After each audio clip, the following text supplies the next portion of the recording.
The representative from the 2nd District, Representative Wilcox. Thank you, Madam Speaker. Congratulations on your election to be Speaker, and congratulations on maybe the best Speaker's first speech I've ever heard. Very impressive. I also want to congratulate you on your choice of guests here. It means a lot to me to see Willie up there, and to know that so many other of the Nisqually tribe and the Squaxins are here. I'm sure Pagan is looking on. She should have been up there, Willie. It was good to see Hanford behind me. Chairman Peters, whose uncles I went to high school with. This is a building of a lot of division at times. We'd like to overcome that as much as possible. We got a little taste over the last couple of years what division feels like when you don't have human contact. And it wasn't good. Sometimes it's hard to come back into the building when you've been on the losing side of important debates. But when I see Willie up there, and I remember meeting him for the first time on a sandbank on our farm in the Nisqually with his dad 40 years ago, probably. And to realize that although my family had been there for 5 generations, his had walked the same ground for more than we can count. He's not bitter. We know that we're capable of noble things in this building. But some people come to the Capitol and remember in their history that in the 1850s, one of Willie's predecessors as a leader in the Nisqually tribe had surrendered, was locked up for the night in the governor's office, and was assassinated overnight. Folks, I wasn't going to say any of this, but I'm moved. If Willie can be here, if Chairman Peters can be here, if Hanford and Pagan can be here, and work together to solve differences, we sure as heck better be able to do that. We couldn't have a better example than that. I had a very unusual experience a few weeks ago. An older man named Bob, he happens to be my daughter's new grandfather-in-law, mentioned that his grandfather had served in this building. And he didn't know what years, but he, of course, knew his name.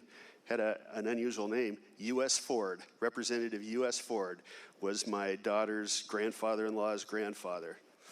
And I found out a little bit more because I invited Bob to come to the Capitol and find his grandfather in the portraits that are spread throughout the Capitol. Bob's father was a carrier pilot in World War II. Was shot down and killed before he ever got to meet his son. U.S. Ford, Representative U.S. Ford, helped raise Bob. And he died fairly young too, so Bob didn't really have a lot of family. But he certainly raised a fine family. And when I think about the pride that Bob had for a man that served here 80 years ago, it gives me hope that 80 years from now, some of us are going to have children and grandchildren that are proud of our service here. I hope everybody feels the same way I do when you drive up. It works better early in the morning, and I'm kind of a morning guy. When you drive up here and the sun's just rising and you see that dome, it makes me feel like our forefathers and foremothers were not extravagant when they built one of the largest domes in the world and made it look so inspiring. Because you can't walk here, you can't walk into this building without feeling inspired. And I don't think very many people, especially when you come in here the first time, feel like I'm here, I'm a big deal. What you feel like is this is a big deal. Our job is a big deal. the people that depend on us, are a big deal. We're going to come and go. Maybe our great-grandchildren are going to come and look at our picture and remember a little bit about us. But the work's important. The inspiration's important. We aren't. I think the most inspiring thing that happens to me, besides walking into this building, especially when it's empty, is to look at the faces of the people that even after, Lori and I have been here for 12 years now, so maybe sometimes we get a little used to this position, but you go and talk to people that haven't been around government, and you can tell from their faces that they believe that you're capable of huge things. They believe that you're capable of way more than you know that you're capable of. It's our job to live up to all of those people. Now, I know that almost half of the members that are in this chamber now, Madam Speaker, have never been here for a regular session. I don't think there's any enterprise in life that is more about being human than politics. And a legislature is the place where human contact is the most important. We've seen conflict here. We've seen sometimes triumph. Sometimes we've lived up to the grandeur of the building. But the other thing that we've seen over time, I think, is less of a sense of reverence for our institution. And so I would like to ask everyone, and I've talked to the newer legislators in my caucus about this too. We've had a time that's hard on all of us. Almost every institution in our communities in our country has been torn down to some extent. Let's be part of building one up. Let's honor this institution, not by ever giving up, not by forgetting our principles, but by persuading in the most effective way, making an impact in the moment in that debate, but doing it in such a way that your opponents will have more respect for you instead of less. I sat down with Willie's dad when I was thinking about running for the very first time, and I've heard his dad talk about being arrested guy.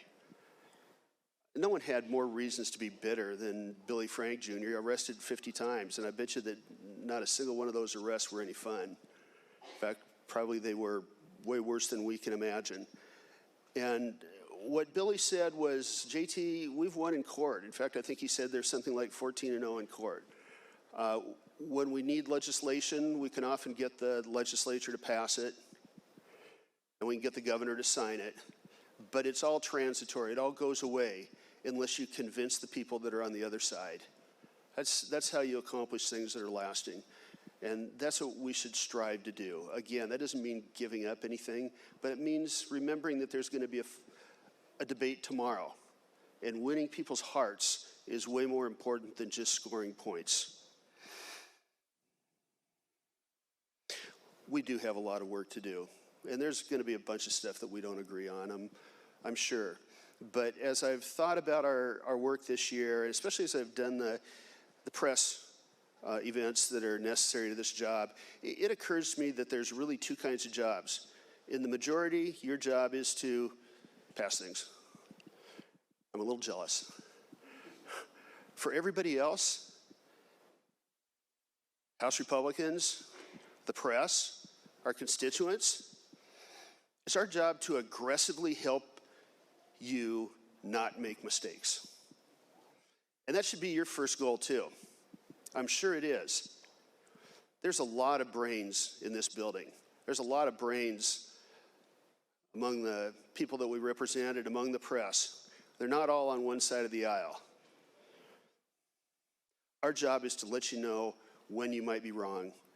Your job is to be open to that possibility and get better. We have many of the same issues, affordability and inflation. I totally agree with you about workforce. And by the way, Madam Speaker, you've been using names, so I'm going to feel free to use names too today. I'm so glad that Representative Ibarra came and asked me if he could switch committees and is working on education and workforce. I can't imagine a more qualified person than a man who grew up working hard in a working family and is the best spokesperson that you could imagine to reach out to the one part of our workforce that is growing now and is so often forgotten. So many people think that our Hispanic workforce is Central Washington. It's not. It's all over the state. And one of our major goals is going to be making sure that we don't allow any person in our state to be wasted, not just as workforce, but in terms of any kind of talent where we need those. We know that we still have problems in public safety, and Madam Speaker, it was good to fix some of those bills that were hastily passed a couple of years ago, and I went and shook the hands of one of your members who gave a remarkable speech where he started out with, "I was wrong." How many of us ever say that in public? We've got farther to go. And I think that we can help you with those.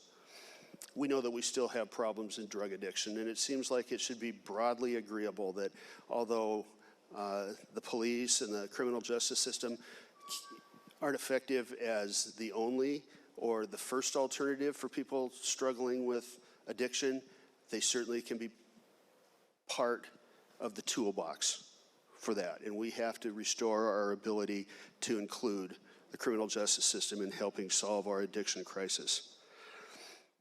And Madam Speaker, we certainly recognize that we've got lots of talent when it comes to housing. We've got my seatmate, Representative Andrew Barkas, who has single-handedly housed thousands of people during his career. He tells me that we've got great opportunities for further progress and cooperation in that arena. Madam Speaker, since we both agree that we've got big opportunities for solutions, and since I don't see a nameplate here that says Adam Smith or Karl Marx or anyone else who's famous for their ideology, let's work on the things we have in common first. Let's rush those bills through so that we're not worried about the most important bills on the last day. Let's accomplish a lot in January and February. We know that we're going to have our fights, and I don't mean to disrespect anybody's ideology. We all have that. But let's make as much of our effort as possible around accomplishing the best things for people and save our fights for later.